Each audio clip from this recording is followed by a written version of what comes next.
नमस्कार, आप देख रहे हैं इंडिया वार्ता न्यूज। खबर उत्तर प्रदेश के जनपद मथुरा से मिली भावात्मक स्थिति में बनी थी वीडियो। आचार्य कौशिक महाराज सृष्टि को लेकर शिव भक्तों और संत धर्माचार्यों से मांगी माफी। आपको बता दें कि परम पूज्य पुराण मनीषी आचार्य कौशिक महाराज द्वारा रेलवे ट्रैक पर भगवान शिव का अभिषेक किए जाने को लेकर हो रहे विरोध के मामले को महाराज श्री ने अपनी सृष्टि बताते हुए इसे भावात्मक स्थिति बताया, जिसके लिए उन्होंने सभी भक्तों और ब्रज के संतों से क्षमा मांगी है। बावली स्थित तुलसी वन गौशाला पर पत्रकारों से रूबरू हुए महाराज श्री ने भावुक होते हुए कहा कि वह भगवान शिव के अभिषेक के बिना जलपान भी ग्रहण नहीं करते हैं। जिस तरह से लोग वीडियो को दर्शाकर उनसे वृंदावन छोड़ने की बात कर रहे हैं, वह उनके द्वारा चल रहे पुण्य कार्यों को भी देखे। अगर इस वीडियो से किसी को सुस्ती पहुंची है तो वह सभी भक्तों और संत धर्माचार्यों से वह क्षमा मांगते हैं, लेकिन अगर कुछ लोग उन्हें डराना चाहते हैं तो वह निडर थे और निडर रहेंगे।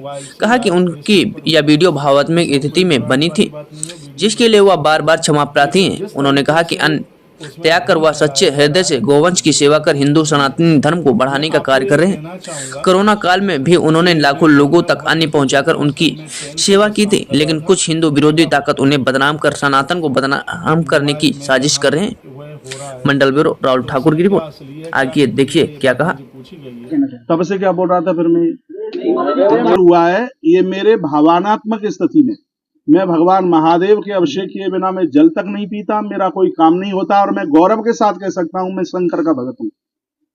अभी जबलपुर में आयोजन हुआ, मुझे कोई करके बता तो दे। 362 घंटे अनवरत दिन रात अभिषेक चला है, एक सेकंड के लिए बंद नहीं हुआ। अभी 2 यज्ञ हुए हैं, 357 घंटा एक यज्ञ, 352 घंटा एक यज्ञ चला है, दिन रात आहुतियां डली हैं। जैसे हमें बोला जा रहा है सनातन धर्म के विपरीत और इस आदमी से वृंदावन को खतरा है। यदि मुझसे वृंदावन को खतरा है तो एक बात मैं कहूंगा, आप मुझे वृंदावन से निकाल सकते हैं लेकिन बिहारी जी के हृदय से नहीं आप मुझे निकाल सकते। इस बात को मैं डंके की चोट कह रहा हूं। मुझसे अपराध नहीं हुआ है। अपराध का मतलब है कि जो गलती जानबूझ करके की जाए। हम लोगों ने किताबें पढ़ी है कि अपराध किसे कहते हैं। हाँ, मुझसे भावनात्मक स्थिति में आकर के ये गलती हो सकती है। एक मिनट, मैं ये कहना चाहूंगा, इसका संदेश मैंने तो अपनी आस्था के द्वारा किया है, अपनी विश्वास श्रद्धा के लिए किया है, लेकिन इसका परिणाम ये हो सकता है कोई ये कहे कि कौशिक महाराज ने किया तो पटरी पर बैठ कर हम ये कर ले। तो उसी के लिए आप सबके बीच में ये बात मैं बोल रहा हूं कि मुझ जैसे व्यक्ति को ऐसा काम नहीं करना चाहिए जिसमें रिजल्ट परिणाम उसका गलत जावे। तो उसके लिए मैं अपनी भूल का एहसास कर रहा हूं, उसके लिए मैं अपनी गलती का एहसास कर रहा हूं। और ये भी मैं गलती उन्हीं के लिए बोल रहा हूं जो संत महापुरुष देवी देवताओं के प्रति श्रद्धा रखते हैं, सनातन के प्रति, उनके सामने मैं क्षमा याचना करता हूं। लेकिन जो मुझे लोग डंडा दिखा करके और मेरे ऊपर जबरदस्ती करके, उनके लिए मैं कल भी निडर था और आज भी निडर हूं और मैं कल भी निडर रहूंगा। इसलिए क्योंकि मैं धर्म के लिए जीवन जी रहा हूं, मैं परहित और मैं परमार्थ के लिए जीवन जी रहा हूं। मैंने संकल्प लिया है कि जब तक 1 लाख गाय पूरी नहीं हो जाएगी तब मैं अन्न नहीं खाऊंगा। और ये मुझे भी पता है कि जब तक मेरी 1 लाख गैया पूरी नहीं होगी तब तक तो मेरे कोई प्राण भी नहीं ले सकता। आप यहाँ आए हैं, आपका बहुत आदर है। मुझे टीवी पर आपके चैनल के माध्यम से जो भी मुझे सुन पा रहे हैं, यदि मेरे किए गए इस कृत्य से किसी को किसी भी प्रकार की कोई तकलीफ है, उसके लिए मैं क्षमा याचना का अधिकारी हूं। उसके लिए मैं क्षमा मांगता हूं कि आपके हृदय को यदि कोई ठेस पहुंची हो। लेकिन एक बार मैं फिर निवेदन करूंगा, ये उतना बड़ा मसला नहीं था जितना इसका विस्तार किया गया है। काम तो मैंने गिनाए कि हमने क्या किया कोरोना से पहले तक अभी तक, लेकिन जो मेरे ऊपर उंगली उठा रहे हैं, एक बार आप भी एक मैसेज डाल दीजिए कि हिंदुत्व के लिए, सनातन के लिए तुम इतना काम कर रहे हो। मैंने पटरी पर बैठ करके अभिषेक किया, उसमें तुम्हें गलती नजर आई, लेकिन सरेआम हमारे देवी देवताओं को नालों में फेंका जाता है, गणेश विसर्जन पर नालों में फेंका जाता है। क्या उसके लिए तुम बोलोगे? यमुना जी में नाले चल रहे हैं, क्या उसके लिए आप बोलोगे? इसके लिए कुछ बात करोगे? भरे आम ये सड़क पर निकल करके जाती हैं गायों की गाड़ियां। हम लोगों ने, मैंने गोली खाई है, मेरे पांव में गोली लगी है, मेरी छाती में चाकू लगा है। क्या मैं किसी माता पिता का मैं बेटा नहीं हूं? मैं आकाश में से टपका हूं? हम इस काम के लिए कर रहे हैं। तुम में से जो भी है उंगली उठा रहे हैं, मुझे बताइए कि तुमने किस गौ माता के लिए गोली खाई, तुमने किसके लिए लाठी खाई।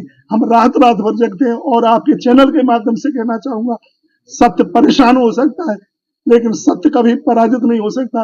मेरा जन्म गौ माता के लिए हुआ है। 250 बच्चे यहाँ निःशुल्क पढ़ते हैं। आप लोगों ने कभी उसकी डालिए वीडियो? हमने सावन के महीने में 90 नंदी जो सड़क पर घायल हो रहे थे, लोगों का बाजरा खा रहे थे, लोग उनमें चोटिल कर रहे थे, उनको हमने यहाँ आकर के सेवा की है। क्या ये हमारे फेसबुक पर ये सब चीजें पड़ी नहीं है? क्या आपने ये कभी समाज के पास तक ये बात पहुंचाई? हमने पूरे परिक्रमा में पेड़ लगाए, क्या कभी आपने ये सूचना दी? देखिए, अपनी टीआरपी बढ़ाने के लिए आप ऐसा मत कीजिए, इसका भुगतान आपको करना पड़ेगा। प्रकृति के यहाँ देर है, लेकिन प्रकृति के यहाँ अंधेर नहीं है। आप अपनी ऊंची आवाज में मुझे दबाना चाहोगे तो ये बिल्कुल कभी भी संभव नहीं होगा। मैंने भूल की है, मैंने गलती की है, संत महापुरुष गुरुजनों के सामने मैं उसका एहसास करता हूं। लेकिन तुम ये कहोगे हम पुतला तो लोगों के फूकते रहते हैं, तुम पुतला फूकिए, हमसे कोई ऐसी डिमांड रखी जाए। मैं तो इन सब चीजों के लिए बहुत ज्यादा खिलाफ हूं। हम नास्तिक लोग नहीं है। मैं 365 दिन भगवान महादेव का महारुद्राभिषेक करता हूं। यदि मुझसे भूल हुई है तो मैं भगवान शंकर को कहूंगा कि आपके चरणों में मेरी प्रार्थना है कि प्रभु आगे से मुझसे कभी यह गलती नहीं होगी। आपके चरणों में मैं वंदन, संत महापुरुषों के चरणों में मैं वंदन और मैं प्रणाम करूंगा। और जो भी ये भ्रामिकता की जो बातें फैलाई जा रही हैं, सिर्फ बदनाम करने के लिए, इस आदमी को इतना ऊंचा क्यों, इसकी इतनी तरक्की को वो भी कह रहे हैं, कहते हैं कि 18 पुराणों की गाथा। ये मेरा गौरव है। 5 साल हो गई है, एक दिन के लिए भी हमारी कथा बंद नहीं हुई है। पुराण, उपपुराण, स्मृतियां, चारों वेद, ये मुझे सब बोलने का ये अधिकार मुझे प्राप्त हुआ है। अभी भी मेरे पास में इतने प्रमाण है। पानी का मतलब क्या है? जो हमारे प्राणों की रक्षा करता है और हमारे पापों का तारण करता है, उसको पानी कहते हैं। यजुर्वेद में लिखा हुआ है कि हम नदियों की पूजा क्यों करते हैं? नदियां एक स्वरूप नहीं है, नदियां की वो आत्मस्थित भाषा है जो हमारे ग्रंथों में लिखा है। जब हम नदियों की जल की पूजा करते हैं तो उसमें लिखा है कि हम पानी को, जल को कहते हैं कि हमसे जान में अनजान में किसी से गालियां, किसी से और किसी के लिए बेमनस्ता रही हो कि हे माँ, जैसे तू सबको बहा देती है, मेरे अपराधों को ऐसे ही बहा दीजिए। ये हमारे यजुर्वेद के अंतर्गत लिखा है। मैं आपको एक बार फिर कहूंगा, ये जो भी कुछ हुआ है ये सब भावनात्मक स्थिति में हुआ है और ये किसी व्यवस्था के द्वारा नहीं हुआ। और मैं फिर कहूंगा, यदि ऐसा होता तो ये मेरे मोबाइल से जो रिकॉर्ड हुआ, यदि हमारे अंदर यदि कोई ऐसी बात होती, यदि पहले कभी हुआ हो, आप देख करके उसको बताइए। लेकिन इस बात का एक इतना बड़ा बतंगड़ बना दिया। मेरी वीडियो को 24 घंटे में 95 लाख लोग देखते हैं। क्या इस समाज ने हमें स्वीकार नहीं किया है? क्या हमने समाज के लिए कोई काम नहीं किया? मैंने अपने काम गिनाए। जितने भी लोगों ने मेरे ऊपर उंगली उठाई है, मैं उनको कहना चाहूंगा कि तुम मंदिर में कितना जाते हो, तुमने सनातन के लिए कितना काम किया है, एक बार ये बात वीडियो पर जरूर डालें। आज हम इतनी गायों का, इसका बायोडाटा, इसकी एक, भले ही आप एक टीम बनाएं और आकर के देखें कि मेरी बात में असलीपन है कि या मैं नकली बातें बोल रहा हूं। बहुत बहुत धन्यवाद आप सबका है। महाराज रही अब बात करते हैं, वायरल वीडियो जो हो रहा है वो आप अचानक से वहां पे जलाभिषेक करने के लिए गए थे या कोई नहीं, देखो सुनो, जिस ट्रेन को पहुंचना था वो पहुंचती 2:30 बजे। एक रेलवे का ही आदमी घूम रहा था, उसने एक चाबी से वो नल खोला